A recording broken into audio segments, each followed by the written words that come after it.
കേരള കോൺഗ്രസ് പാർട്ടിയെ UDF നിന്ന് പുറത്താക്കി അത് മാധ്യമങ്ങളുടെ മുമ്പിൽ അന്നത്തെ UDF കൺവീനർ പറഞ്ഞതാണ്.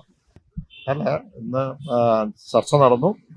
പ്രധാനമായും ഞങ്ങളുടെ ആവശ്യങ്ങൾ അവിടെ അവതരിപ്പിച്ചു. അത് വളരെ പേഷ്യന്റോടുകൂടി കേട്ടു.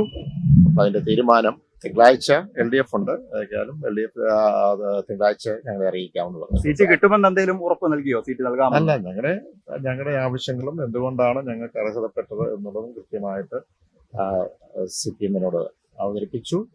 അപ്പോൾ അവരെല്ലാം വളരെ പേഷ്യന്റോടുകൂടി കേട്ടു. അതിനുശേഷം എന്താന്നുള്ള തീരുമാനം തിങ്കളാഴ്ച അറിയിക്കാം. അല്ല, എനിക്ക് അവരുമായിട്ടുള്ള ചർച്ച എന്താണെന്ന് എനിക്ക് അറിഞ്ഞുകൂടാ. പക്ഷെ അവർ തീർച്ചയായിട്ടും അവരുടെ അവകാശം പറഞ്ഞു കാണുമായിരിക്കും. കേരള കോൺഗ്രസ് മുന്നണി വിടുമെന്ന ഒരു അഭ്യൂഹം പരക്കുന്നുണ്ടല്ലോ. അത് ഞാൻ പറഞ്ഞ പോലെ കേരള കോൺഗ്രസ് എടുത്ത രാഷ്ട്രീയ തീരുമാനം എന്താ? കേരള കോൺഗ്രസിനെ UDF-ൽ നിന്ന് പുറത്താക്കി, അല്ലെ? അതാണല്ലോ. അതിനകത്ത് നിങ്ങൾക്ക് ആർക്കും ഒരു സംശയമില്ലല്ലോ. ഇതുപോലെയുള്ള ഇങ്ങനെ ചാനൽ നിൽക്കുമ്പോഴാണ് അന്നത്തെ UDF കൺവീനർ ബെന്നി ബെഹനാൻ പറഞ്ഞ കേരള കോൺഗ്രസിനെ പുറത്താക്കിയിരിക്കുന്നത്. ആ പുറത്താക്കിയതിനു ശേഷം എടുത്ത രാഷ്ട്രീയ തീരുമാനം അത് ഇടതുപക്ഷ ജനാധിപത്യ മുന്നണിയോടൊപ്പം നിൽക്കുക എന്നുള്ളതാണ്. ആ ഒപ്പം നിന്നു. ആ രാഷ്ട്രീയ നിലപാടിൽ ഉറച്ചാണ് കേരള കോൺഗ്രസിന്റെ നിലപാട്. അതിലൊരു മാറ്റമില്ല. ഒരു ജയം പരാതിയിൽ എപ്പോ വരുമ്പോഴും ജയം വരും, പരാജയം വരും. അപ്പോൾ ഏതെങ്കിലും ഒരു പരാജയം വന്നാൽ ഉടനെ മുന്നിന് മാറ്റുക എന്നുള്ളതാണ്. അത് ഏതെങ്കിലും ഒരു മാധ്യമം ചില പൊളിറ്റിക്കൽ ഗോസിപ്പ് ഉണ്ടാക്കി ചർച്ച കൊണ്ടുവരാൻ വേണ്ടിയിട്ടാണ്. അതിനകത്ത് അവർക്കെങ്കിലും ഒരു സുഖം കിട്ടുന്നുണ്ടെങ്കിൽ കിട്ടിക്കോട്ടെ, അങ്ങനെ ചർച്ചകൾ നടത്തിക്കോട്ടെ.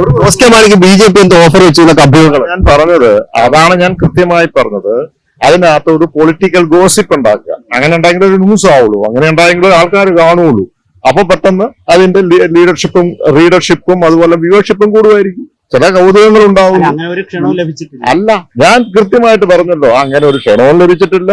അങ്ങനെ ആരുടെ അടുത്തും ഒരു മുന്നണിയുടെ അടുത്തും ഞങ്ങൾ പോയി നിന്നിട്ടുമില്ല. അതിന്റെ ഒരു ആവശ്യവുമില്ല. ഞങ്ങളെടുത്ത രാഷ്ട്രീയ തീരുമാനത്തിൽ ഉറച്ചു തന്നെയാണ്. അത് ഏതെങ്കിലും നമുക്കറിയാം, ഒരു തെരഞ്ഞെടുപ്പിൽ എപ്പോഴും ജയവും പരാജയവും ഉണ്ടാവും. ആരെങ്കിലും ഒരാൾ ജയിക്കും, ആരെങ്കിലും ഒരാൾ പരാജയപ്പെടും. അപ്പൊ അതിനും പറഞ്ഞപ്പോഴും മുന്നണി മാറുകയാണോ? അല്ലല്ലോ, ഞങ്ങളെടുത്ത രാഷ്ട്രീയ തീരുമാനത്തിൽ ഒരു മാറ്റവും. മുന്നണിയുടെ കെട്ടുറപ്പിന് വേണ്ടി വിട്ടുവീഴ്ചയ്ക്ക് കേരള കോൺഗ്രസ് അല്ല, ഞാൻ കേരള കോൺഗ്രസിന്റെ ആവശ്യങ്ങള്, അതിന്റെ അർഹതപ്പെട്ട കാര്യങ്ങൾ, എന്തുകൊണ്ടാണ് രാജ്യസഭ ഞങ്ങൾക്ക് അർഹതപ്പെട്ടത് എന്ന് ഞങ്ങൾ പറഞ്ഞു. അപ്പോൾ അതിനകത്ത് മറ്റേ മെസ്സേജുകളെല്ലാം ഉണ്ടല്ലോ. പരാജയപ്പെട്ടതോടെ ശരിക്കും പാർലമെന്റിലേക്കുള്ള പ്രാതിനിധ്യം പാർട്ടിക്ക് ഇല്ലാതാവുന്ന ഒരു പശ്ചാത്തലമുണ്ട്. അതുകൂടിയാണോ CPM? അല്ല, ഞങ്ങൾക്ക് പല കാര്യങ്ങളുണ്ട്. എത്രയോ കാര്യങ്ങളുണ്ട്. ആ കാര്യങ്ങളെല്ലാം ഞങ്ങൾ അർഹതപ്പെട്ട കാര്യങ്ങൾ. അത് ഇവിടെ ചർച്ച ചെയ്യേണ്ട കാര്യമല്ലല്ലോ. ഒരു ധാരണയുണ്ടായിരുന്നു അങ്ങനെ? അല്ല, അതൊരു ചർച്ചയും അതിനകത്ത് ഉള്ള ചർച്ചകൾ നേരത്തെ തന്നെ ഇവിടെ അതിന്റെ പ്രധാനമായും കേരള സംസ്ഥാനത്ത് ഒരു ട്രെൻഡ് ആയിരുന്നു. ആ ട്രെൻഡിന്റെ അടിസ്ഥാനത്തിൽ ഞാൻ ചോദിച്ചോട്ടെ, ഏതെങ്കിലും ഒരു പാർട്ടിയുടെ ഈ പറയുന്ന കോട്ടയത്ത് നിന്ന് മാത്രമല്ല, ഈ കോട്ടയം എടുത്താൽ പോലും ഏതെങ്കിലും ഒരു രാഷ്ട്രീയ പ്രസ്ഥാനത്തിന്റെ ബലത്തിലാണോ അവർ ജയിച്ചത്? ഏതെങ്കിലും ഒരു മുന്നണിയുടെ ബലത്തിലാണോ ഇതെല്ലാം കൂടെ ജയിച്ചത്? അല്ല. സാധാരണക്കാരായ ജനങ്ങളുണ്ട്. ആ ജനങ്ങൾക്ക് ഒരു രാഷ്ട്രീയവുമില്ല. അവരുടെ തീരുമാനങ്ങളും നിലപാടുകളും അന്നത്തെ രാഷ്ട്രീയ സാഹചര്യം അനുസരിച്ച് മാറിക്കൊണ്ടിരിക്കും. അതനുസരിച്ചല്ലേ ജയിച്ചത്. അപ്പോൾ അത് ജയിച്ചു, ഞങ്ങൾ അത് മാനിക്കുന്നു. അതിന് ഞാൻ പറഞ്ഞില്ല, ജയവും പരാജയവും ഉണ്ടാവും. ഇതൊക്കെ എല്ലാം അത് എത്രയോ ഞാൻ പരാജയപ്പെട്ടിട്ടുണ്ട്, ഞാനത് സ്വീകരിച്ചിട്ടുണ്ട്. അപ്പോൾ അത് ഉണ്ടാവും. അത് ജനങ്ങളല്ലേ തീരുമാനിക്കും. ജനങ്ങള് തീർച്ചയായിട്ടും അവരെടുത്ത തീരുമാനത്തിനെ പൂർണ്ണമായിട്ട് മാനിക്കും. പദവികൾ നിലനിർത്താവുന്ന ധാരണയുണ്ടായിരുന്നു. അല്ല, ഞാൻ പറഞ്ഞല്ലോ, പല ധാരണകളുണ്ട്, പല ആവശ്യങ്ങളുണ്ട്, പല അർഹതപ്പെട്ട കാര്യങ്ങളുണ്ട്. അതെല്ലാം കറക്റ്റായിട്ട് ഞങ്ങൾ ഇപ്പോൾ ഇത് അവതരിപ്പിച്ചു. എന്റെ വിശ്വാസം ഉചിതമായ തീരുമാനം CPM എടുക്കും. CPIയുടെ സംസ്ഥാന സെക്രട്ടറി പറഞ്ഞ വിട്ടുവീഴ്ചയ്ക്കില്ല എന്നാണ്. ജോസ് കെ മാണി അങ്ങനെ പറയാൻ തയ്യാറുണ്ടോ? ഞാൻ പറഞ്ഞല്ലോ, ഞങ്ങളുടെ ആവശ്യങ്ങളൊക്കെ കൃത്യമായിട്ട് അവിടെ പറഞ്ഞിട്ടുണ്ട്.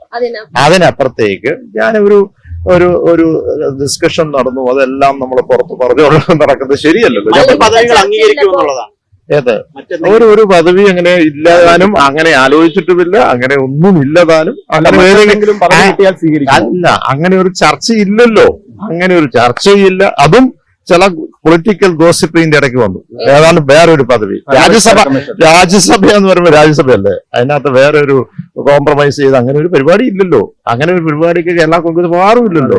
ഈ ആദ്യഘട്ട ചർച്ചയിൽ ഏതായാലും കേരള കോൺഗ്രസ് എം തൃപ്തരാണോ?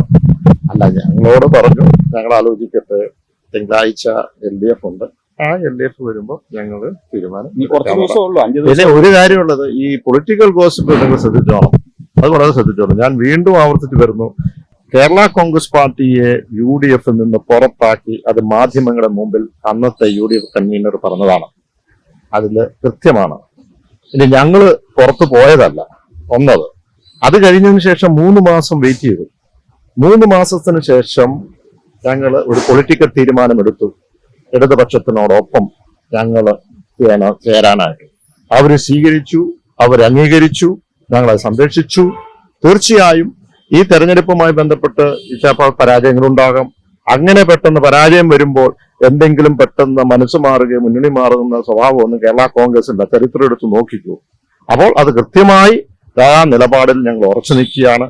പിന്നെ ഇങ്ങനെയുള്ള ഗോസിപ്പുകൾ ഏതെങ്കിലും കൗതുകം അവർക്ക് അല്ലെങ്കിൽ കിട്ടുന്നുണ്ടെങ്കിൽ അത് നടത്തിക്കോ. ഒരു ഒറ്റ കാര്യം കൂടി, ഈ ക്രൈസ്തവ പുരോഹിതന്മാർക്കെതിരെ മുഖ്യമന്ത്രി നടത്തിയ ഇതിപ്പോ നമ്മളിപ്പോ രാജ്യസഭയാണ് സംസാരിക്കുന്നത്. രാജ്യസഭ അതിന്റെ